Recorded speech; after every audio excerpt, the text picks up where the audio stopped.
Hey everyone, glad you are here. And I want to take a little time to dive a little bit deeper into a sermon I gave last week. There was a line that I gave that said that our experiences, our life experience really shape our faith. And I wanted to kind of expel on that a little bit more because I think it's important for us to walk through and actually give us an action step out of it. So if you get a chance, here's what I want you to do. I want you to read the book, Power of Moments.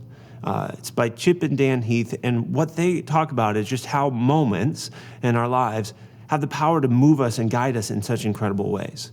And I think for us, it's something to think about, especially in the conversation about faith. Now, to give you just a few examples, if you're like, okay, explain this to me, moments, that kind of stuff.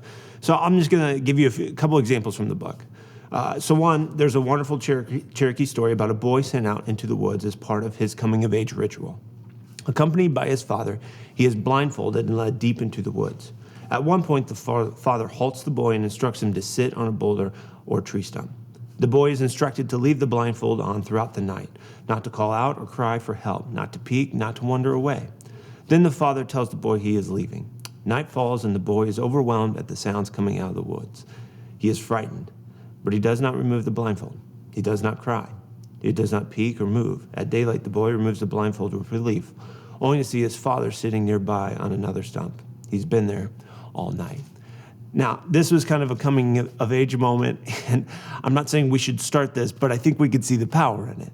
It creates this faith for this boy that my family will be there, my dad will be there for me. But they create this moment that pushes them into that, and it's scary, and sometimes even as parents, like, what are they doing?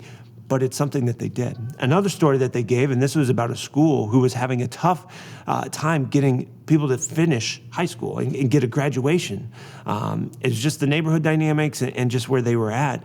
And so some teachers, when they were watching, as they saw these students from other schools signing, D1 scholarships to go play somewhere. And they thought, what if we started doing that just for them graduating?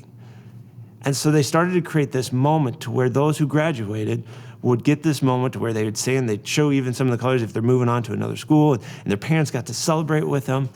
And it became this big thing for the whole school. And their graduation rate went way up. And parents, families, they all started celebrating this. You think about that, it started transforming a whole neighborhood and community because two guys had an idea that they saw on ESPN. See, that's the power of moments. Now, we take it into our Christian faith conversation, and let me share with you from Scripture where I see us going after this spurring, helping one another in faith. And this comes from Hebrews 10, verse 24 and 25. And let us consider how we may spur one another on towards love and good deeds, not giving up meeting together as some are in the habit of doing, but encouraging one another, and all the more as you see the day approaching.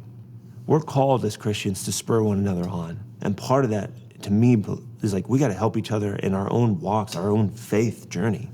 And so as a church and as Christians, we got to look at this and go, how can I help my brothers and sisters grow in their faith? How can I create some moments, some life-shaping experiences that pushes them in their faith? And maybe that is, as parents, we come up with what is our coming of age for our kids?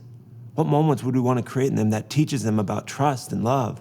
What can we do within our church to help people understand that? And I think some of that we're already doing with the services that we're offering, and even things that are going on here pretty soon with Love Week. We're creating moments, but I also want to ask you and challenge you, what moments are you creating?